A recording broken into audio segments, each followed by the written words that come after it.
সালামু আলাইকুম। আমি Mohammad Aminul Islam, home of physics থেকে। আমরা 2025 সালের বোর্ড কোশ্চেন সলভিং সিরিজে আজকে এইচএসসি ফিজিক্স ফার্স্ট পেপার মহাকর্ষ অভিকর্ষ অধ্যায়ে 2025 সালের বোর্ড কোশ্চেনগুলো সলভ করার চেষ্টা করব। তারই ধারাবাহিকতায় আজকে আমরা প্রথমে সলভ করব ঢাকা বোর্ড 2025 সালে আসা এই কোশ্চেনটি। ঢাকা বোর্ড 2025। তো চলো দেখি কোশ্চেনটাতে কি বলা হয়েছে। বলছে ভূপৃষ্ঠ হতে 1200 কিলোমিটার উচ্চতায় একটি 300 কেজি ভরের কৃত্রিম উপগ্রহ পৃথিবীকে প্রদক্ষিণ করছে। তো ভূপৃষ্ঠ থেকে 1200 কিলোমিটার উচ্চতায়, এটা ধরো আমাদের ভূমি। এই ভূপৃষ্ঠ থেকে 1200 কিলোমিটার উচ্চতায় একটা স্যাটেলাইট আছে, কৃত্রিম উপগ্রহ। সে 300 কেজি ভরের স্যাটেলাইটটা, এটার ভর হচ্ছে 300 কেজি। 300 কেজি ভরের এই স্যাটেলাইটটা পৃথিবীকে প্রদক্ষিণ করছে। জি এর ভ্যালু দেয়া আছে ক্যাপিটাল এম, মানে হচ্ছে মহাকর্ষীয় ধ্রুবক, পৃথিবীর ভর, পৃথিবীর ব্যাসার্ধ আর অভিকর্ষ ত্বরণ। এই মানগুলো দেয়া আছে, এগুলো আমরা এমনিতেও জানি। গ নাম্বার কোশ্চেন বলছে কৃত্রিম উপগ্রহের আবর্তন কাল নির্ণয় করো। আবর্তন কাল মানে কি? এই পৃথিবীকে একবার ঘুরে আসবে, সম্পূর্ণ একবার ঘুরে আসতে তার কত সময় লাগবে, সেই সময় বা আবর্তন কাল বের করতে বলছে। এই আবর্তন কাল টি সমান সমান আমরা জানি 2 pi root over R plus H তার উপর cube divided by G M. মানগুলো আমরা একটু বসাই। 2 পাই রুট ওভার আর হচ্ছে পৃথিবীর ব্যাসার্ধ, পৃথিবীর ব্যাসার্ধ দেয়া আছে হলো 6.4 গুণন 10 to the power 6, 6.4 into 10 to the power 6 plus H কত মিটার উচ্চতায় আছে দেখো তো। এটা আছে হচ্ছে 1200 কিলোমিটার উচ্চতায়, তাহলে 1.2 ইন্টু 10 টু দি পাওয়ার 6 এত। তার উপর আবার আছে হচ্ছে cube divided by GM. G এর ভ্যালু 6.673 গুণন 10 to the power minus 11। M হচ্ছে পৃথিবীর ভর, পৃথিবীর ভর দেয়া আছে 6 into 10 to the power 24, 6 into 10 to the power 24। তো এটাকে একটু ক্যালকুলেট করি। বড় ক্যালকুলেশন গুলো করার সময় একটু মনোযোগ সহকারে করতে হবে। 2 pi root over 6.4 into 10 to the power 6 plus 1.2 into 10 to the power 6, এটার ব্র্যাকেট এরপর আবার cube divided by 6.673 into 10 to the power minus 11 into M পৃথিবীর ভর 6 ইন্টু 10 টু দি পাওয়ার 24। সবগুলা করলে আসে 6579.063, 6579.063 এত সেকেন্ড। এটা হলো তার আবর্তনকাল। তুমি চাইলে এই সেকেন্ডকে ঘন্টায়ও প্রকাশ করতে পারো, তোমার ইচ্ছা, এটা করা বাধ্যতামূলক নয়। এটাকে আমরা যদি 60 দ্বারা ভাগ করি তাহলে চলে আসবে হচ্ছে এত মিনিট, 109.65 মিনিট। আবার যদি 60 দ্বারা ভাগ করি তাহলে আসবে 1.8275, মানে 1.83, প্রায় 1.83 ঘন্টা। এটা হচ্ছে তার আবর্তন কাল। তো এবার আমরা ঘ নাম্বার কোশ্চেনটা একটু দেখি। তো ঘ নাম্বার কোশ্চেনে কি বলছে, কি ব্যবস্থা গ্রহণ করলে কৃত্রিম উপগ্রহটি মহাশূন্যে হারিয়ে যাবে। তাহলে কৃত্রিম উপগ্রহ যদি মহাশূন্যে হারিয়ে যাইতে চায়, কোনো একটা বস্তুকে তুমি যদি পৃথিবীর মহাকর্ষীয় ক্ষেত্রের বাহিরে পাঠাইতে চাও, তাহলে তোমাকে কি করতে হবে, তাকে মুক্তি বেগে নিক্ষেপ করতে হবে। তার মানে কৃত্রিম উপগ্রহের বেগ যদি মুক্তি বেগের সমান বা এর বেশি হয় তাহলে সে পৃথিবীর মহাকর্ষীয় ক্ষেত্রের বাইরে চলে যাবে। তাহলে আগে দেখি যে কৃত্রিম উপগ্রহ কত বেগ নিয়ে আছে, আর তারপরে পৃথিবী পৃষ্ঠের হচ্ছে মুক্তি বেগ আমরা একটু বের করার চেষ্টা করি। তাহলে কৃত্রিম উপগ্রহটার বেগ কত সেটা একটু দেখি। কৃত্রিম উপগ্রহের বেগ ভি হলে, তাহলে বেগ ভি সমান সমান root over GM divided by R plus H. তাহলে আমরা একটু ভ্যালুগুলো বসাই। 6.673 into 10 to the power minus 11, M এর ভ্যালু হচ্ছে 6 into 10 to the power 24 divided by R plus H. R হলো পৃথিবীর ব্যাসার্ধ, 6 into 6.4 into 10 to the power 6, 10 to the power 6 plus H হচ্ছে 1200, তার মানে 1.2 ইন্টু 10 টু দি পাওয়ার 6। তাহলে দেখি তো এটার বেগ কত আসে। রুট ওভার 6.673 গুণন 10 টু দি পাওয়ার মাইনাস 11 গুণন 6 ইন্টু 10⁻24 ডিভাইডেড বাই 6.4 প্লাস 1.2 দুইটার সাথে গুণন আছে 10⁻6। তাহলে এটা আসছে 7258.207। তাহলে 21 লিখি, 7258.207 আছে, তাহলে 21 মিটার পার সেকেন্ড বেগ। তাহলে এত বেগ নিয়ে সে অলরেডি অবস্থান করতেছে। কি অবস্থান করতেছে? কৃত্রিম উপগ্রহ। তাহলে এখন কথা হচ্ছে, এই বস্তুটাকে আমরা পৃথিবীর মহাকর্ষীয় ক্ষেত্রের বাইরে পাঠাইতে চাই। তাহলে পৃথিবীর মহাকর্ষীয় ক্ষেত্রের বাইরে যদি পাঠাইতে চাই, তাহলে কৃত্রিম উপগ্রহটার ধরো দেখো এখানে অলরেডি তার একটা বেগ আছে, এখানে অলরেডি তার একটা বেগ আছে।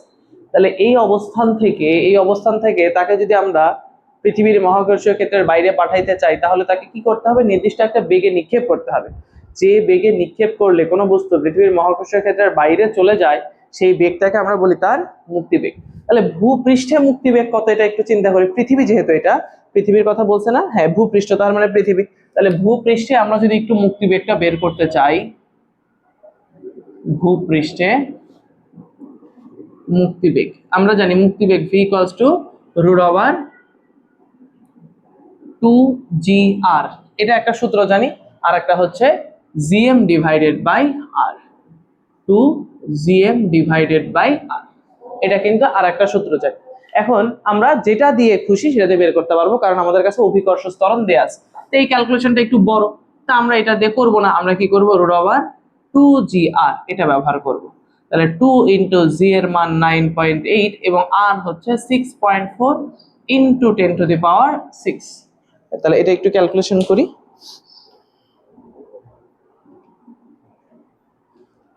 6.4 ইন্টু 10⁻6, 11,200 মিটার পার সেকেন্ড। তাহলে দেখো পৃথিবীর পৃষ্ঠ থেকে কোনো বস্তুকে তুমি যদি নিক্ষেপ করতে চাও, তাহলে পৃথিবীর পৃষ্ঠ থেকে যদি কোনো বস্তুকে নিক্ষেপ করতে চাও, তাকে 11,200 মিটার পার সেকেন্ড বেগে নিক্ষেপ করতে হবে। এখন সে অলরেডি দেখো, সে অলরেডি এই উচ্চতায় আছে, 1200 মিটার উচ্চতায়, তার মধ্যে অলরেডি কত বেগ আছে? 7,258.21 মিটার পার সেকেন্ড বেগ আছে। তাহলে একে যদি পৃথিবীর পৃষ্ঠ থেকে আরো মানে 11,200 বেগে নিক্ষেপ করতাম, তাহলে চলে যেত। তাহলে আরো কত বেশি বেগ তার দরকার? 11,000 থেকে 7,258 আমরা বিয়োগ করে দিলেই পাবো যে আরো কত বেগ দরকার। এটা হচ্ছে পৃথিবী পৃষ্ঠ থেকে এত বেগে তাকে নিক্ষেপ করতে হবে। আবার তুমি যদি মনে করো যে নির্দিষ্ট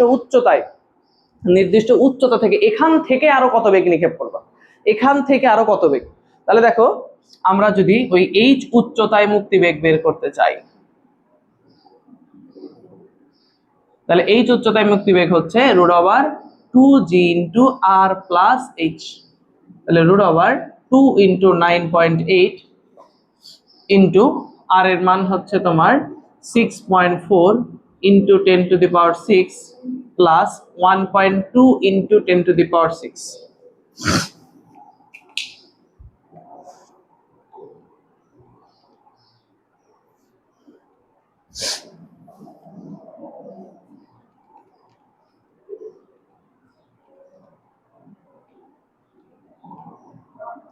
তাহলে 12,204.91, 12,204.91 মিটার পার সেকেন্ড বেগ দরকার যদি এই উচ্চতা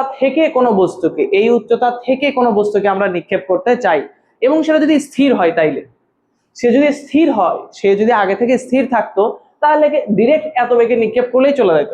এখন দেখো এই উচ্চতায় থাকা কৃত্রিম উপগ্রহের অলরেডি একটা বেগ আছে না, 7,258.21 মিটার পার সেকেন্ড অলরেডি তার মধ্যে বেগ আছে।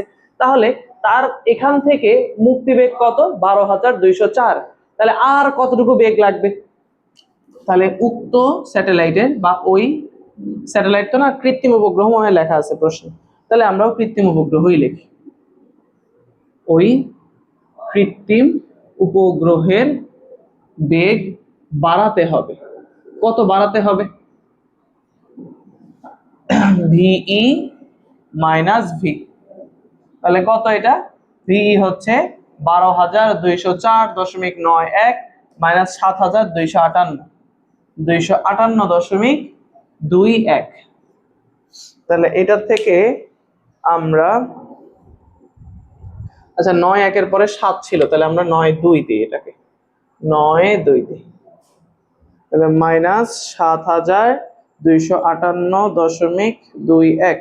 তাহলে এটা আসে 4946, 4946.707 আছে, আমরা 707, তো 7 1 লিখি, 7 মিটার পার সেকেন্ড। তাহলে ওই কৃত্রিম উপগ্রহের অলরেডি তার মধ্যে বেগ ছিল কত, এত।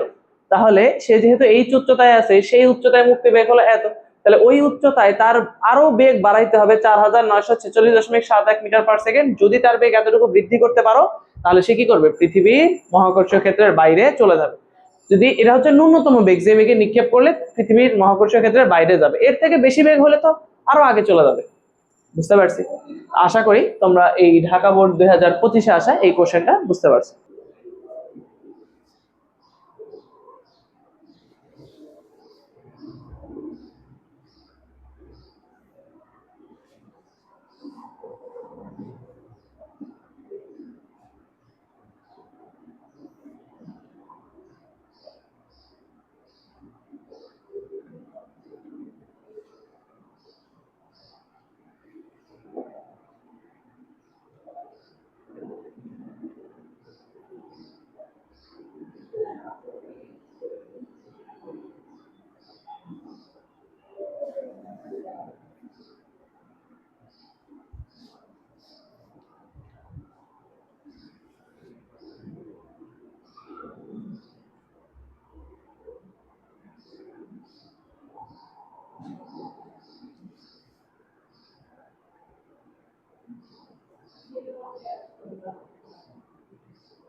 আসসালামু আলাইকুম। এইচএসসি ফিজিক্সের 2025 সালের বোর্ড কোশ্চেন সলভিং সিরিজে আজকে আমরা এইচএসসি ফিজিক্সের ফার্স্ট পেপার মহাকর্ষ অভিকর্ষ চ্যাপ্টারে ঢাকা বোর্ড 2025 সালে আসা এই কোশ্চেনটা সলভ করব। তো উদ্দীপকটা আমি বোর্ডে তুলে রাখছি। গ নাম্বার কোশ্চেনে বলা হয়েছে এ বিন্দুতে বিভবের মান কত বের করো। এ বিন্দুতে বিভবের মান, তাহলে দেখো এই এ বিন্দুতে বিভব কয়টা ভরের জন্য এ বিন্দুতে বিভব পাওয়া যাবে দেখেন তো। একটা হচ্ছে বি বিন্দুতে থাকা ভর আছে 60 কেজি, আর একটা সি বিন্দুতে থাকা ভর আছে 70 কেজি। তাহলে দুইটা ভরের জন্যই কিন্তু এই বিন্দুতে কি পাওয়া যাবে, বিভব পাওয়া যাবে। তাহলে এ বিন্দুতে বিভব বের করতে গেলে আগে বি ভরের জন্য, বি বিন্দুতে থাকা ভরের জন্য এ বিন্দুতে বিভব বের করতে হবে, তারপরে সি বিন্দুতে থাকা ভরের জন্য এ বিন্দুতে বিভব বের করতে হবে। তাহলে এম অফ বি এর জন্য এ বিন্দুতে বিভব, তাহলে ভি অফ এ 1 লিখি, ভি এ 1। তাহলে বিভব হচ্ছে মাইনাস জিএম ডিভাইডেড বাই দূরত্ব হচ্ছে আর। তাহলে এখানে দূরত্ব হচ্ছে আর এর জায়গায় এ বি। এখন এম মানে ভর, কোন ভরের জন্য এটা বিভব, এম অফ বি। তাহলে এখন একটু মানগুলো বসাই, 6.673 ইন্টু 10⁻⁻11, এম অফ বি হচ্ছে 60 kg divided by A B. দেখো এই যে এখানে লেখা আছে A B B C C A সবগুলা কত মিটার, 15 মিটার। তাহলে এখানে বসাইলাম 15। দেখি তো অ্যান্সারটা কত আসে। 4 গুণন 6.67, সেটা করলেই তো হয়, 15 দিয়ে 60 গেলে 4, তাহলে 4 গুণন 6.673, তাহলে আসে হচ্ছে 26.692, 26.692 গুণন 10⁻⁻11, সামনে একটা মাইনাস আছে, এত বিভবের একক নিউটন। বিভবের একক কি বলতো, joule per KG, joule per kg. এটা হলো এ বিন্দুতে থাকা বি বিন্দুতে থাকা ভরের জন্য এ বিন্দুতে বিভব বের করা হয়ে গেল। এবার আমরা হচ্ছে কি করব, এম অফ সি এর জন্য, এম অফ সি এর জন্য এ বিন্দুতে বিভব, তাহলে ভি এ 2 লিখলাম, এটা সমান সমান minus G M of C divided by দূরত্ব, এবার এসি। তাহলে মানটা বসাই 6.673 ইন্টু 10⁻⁻11, এম অফ সি হচ্ছে 70 divided by AC. A B B C C A সবই কত, 15 মিটার। তাহলে এখানেও বসাইলাম 15। তাহলে অ্যান্সার কত আসবে, এটা আসবে হচ্ছে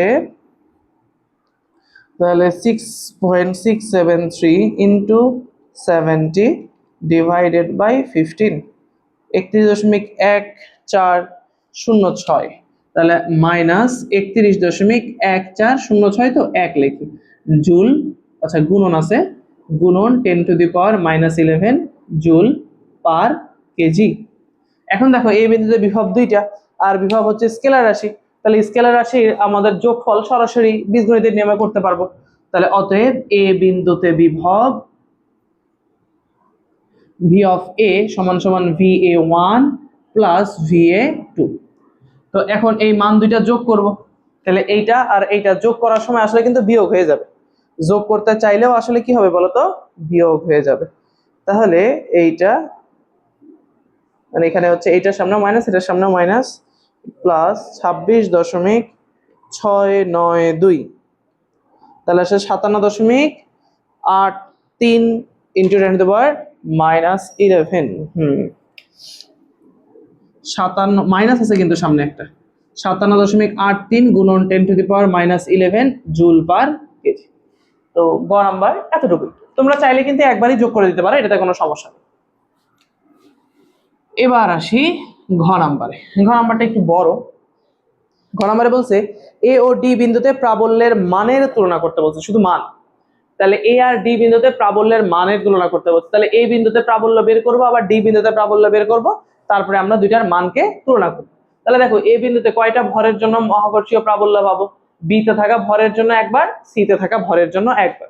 তাহলে এ বিন্দুতে আমরা হচ্ছে এম অফ বি এর জন্য প্রাবল্য বের করে নেই, এম অফ বি এর জন্য এ বিন্দুতে প্রাবল্য। তাহলে এটা আমরা কিভাবে বের করব, E equals to GM divided by দূরত্বের উপর স্কয়ার। এবার দূরত্ব হচ্ছে এবি, তাহলে এখন দেখো জিএম মানে কত, 6.673 ইন্টু 10⁻⁻11 ইন্টু ভর কত, এম অফ বি এর জন্য না, তাহলে এম অফ বি লিখি এখানে, তাহলে এম অফ বি কত, এম অফ বি হচ্ছে 60 ডিভাইডেড বাই এ বি কত, 15 উপরে স্কয়ার। তাহলে এখান থেকে বিভব কত আসতেছে, 6.673 ইন্টু 15 উপরে স্কয়ার, আর এই পাশে হচ্ছে ইন্টু কত আছে 60, 1.779, তাহলে 1.78 লিখো, 1.78 ইন্টু 10⁻⁻11, এটা হচ্ছে এটা হলো তোমার Newton per KG square, Newton per KG square, Newton per KG square, Newton per KG, দুঃখিত, নিউটন পার কেজি। আচ্ছা এখন এ বিন্দুতে আরেকটা ভরের জন্য প্রাবল্য আছে, সি ভরের জন্য, তাহলে এম অফ সি এর জন্য এ বিন্দুতে প্রাবল্য, তাহলে এটা হচ্ছে EA1 দিলাম, এটা EA2, G M of C divided by দূরত্ব হচ্ছে এসি এর উপর square, 6.673 into 10⁻⁻11, M of C কত, এম অফ সি হচ্ছে 70 ডিভাইড বাই এসি হচ্ছে 15 এর উপর স্কয়ার। দেখি তো এটা কত আসে,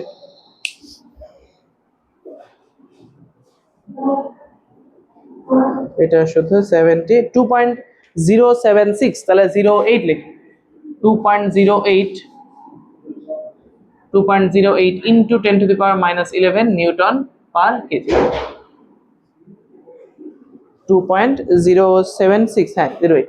আচ্ছা এখন তাহলে দেখো এই বিন্দুতে প্রাবল্যের মান বের করতে বলছে, তাহলে দুইটা প্রাবল্য, তাহলে লব্ধি বের করতে হবে। এখন প্রাবল্য তো ভেক্টর রাশি, বিভবের মতো স্কেলার রাশি না যে আমি সরাসরি যোগ করে দেব, তাহলে ভেক্টর রাশি এর দিক বোঝানোর জন্য মানে যোগ করার জন্য আগে তাদের মান এবং তার সাথে সাথে ভেক্টর দ্বয়ের মধ্যবর্তী কোণ চিন্তা করতে হয়। তাহলে দেখো এ বিন্দুতে প্রাবল্যের ডিরেকশন বোঝার জন্য সেখানে আমরা মনে মনে একটা প্লাস 1 কেজি ভর, প্লাস তো না, একক ভরের একটা বস্তু কল্পনা করব, 1 কেজি ভরের একটা বস্তু।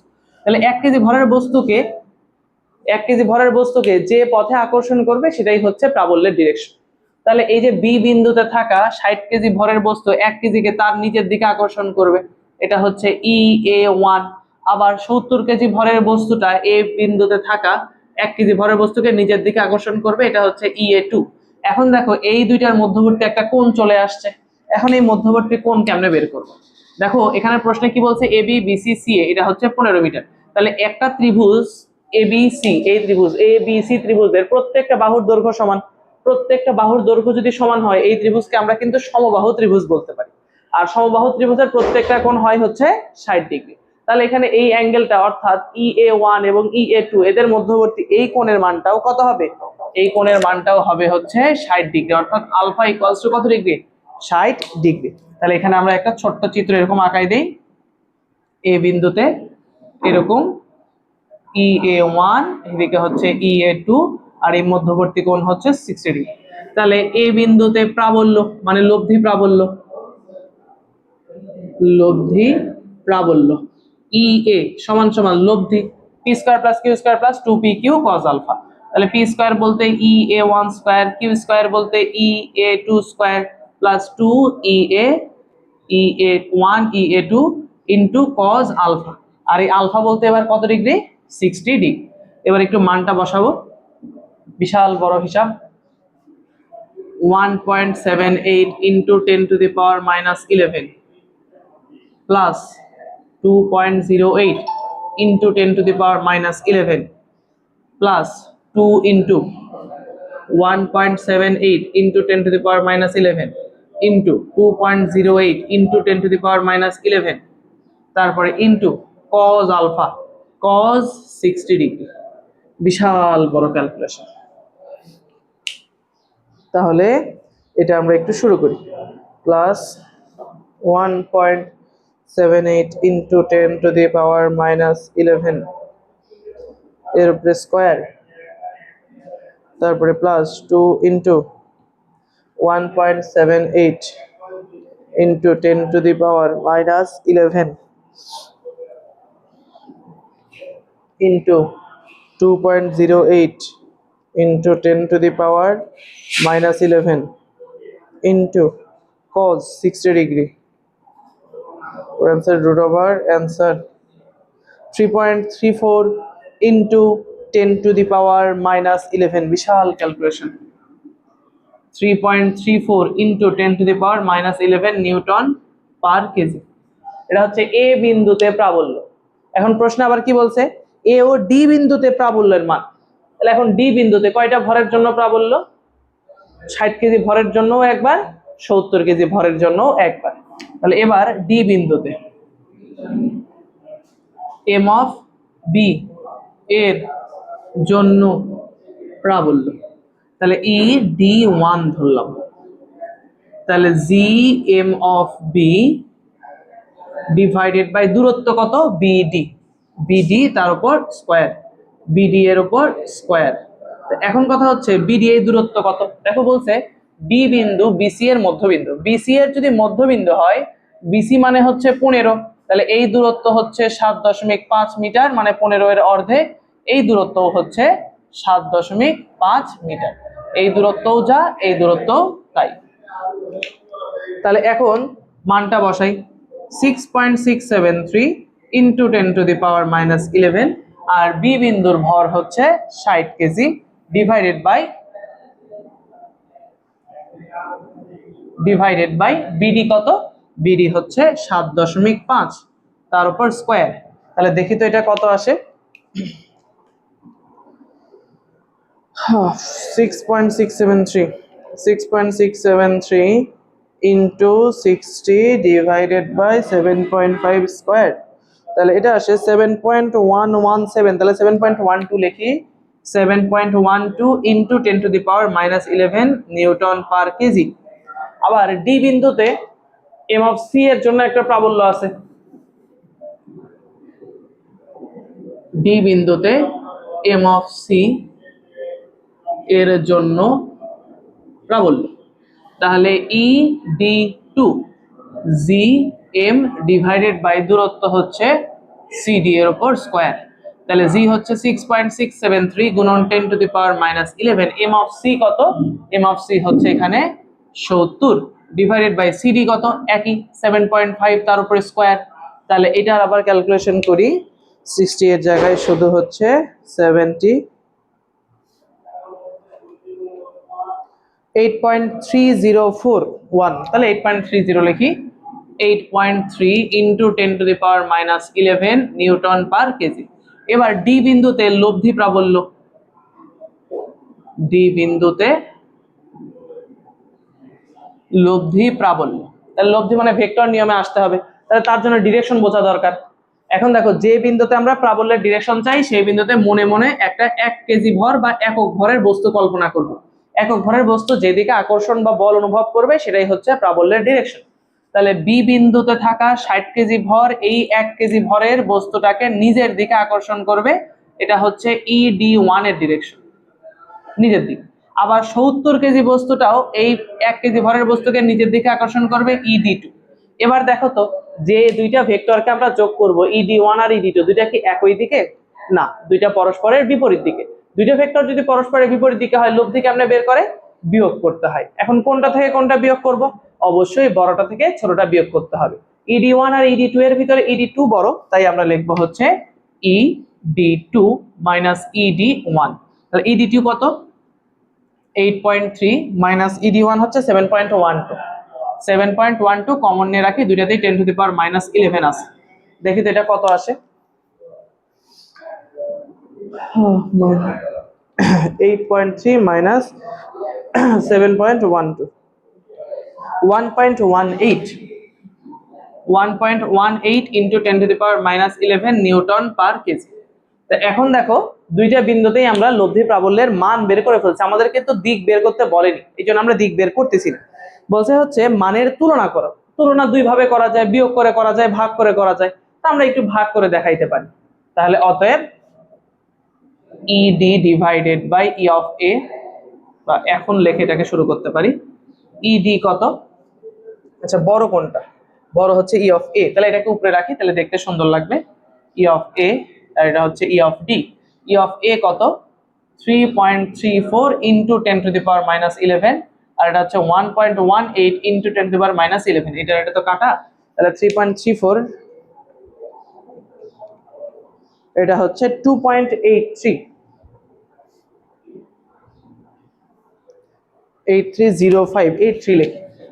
তাহলে E of A equals to 2.83 into E of D। তাহলে A বিন্দুতে প্রাবল্য D বিন্দু এর প্রাবল্যর কত গুণ? 2.83 গুণ, 2.83 গুণ। তো আশা করি এই ম্যাথটা বুঝতে পারছো। ম্যাথটা আসলে সহজ ছিল কিন্তু ক্যালকুলেশন গুলো একটু বড়, তো এই বড় সংখ্যার ক্যালকুলেশন গুলো করার ক্ষেত্রে অবশ্যই একটু মনোযোগ দিয়ে খেয়াল রাখতে হবে যে মান তুলতে, ক্যালকুলেটর মান তুলতে যেন কোনো ভুল না হয়ে যায়। তো আশা করি ঢাকা বোর্ড 2025-এ আসা এই কোশ্চেনটা তোমরা বুঝতে পারছো। ধন্যবাদ সবাইকে।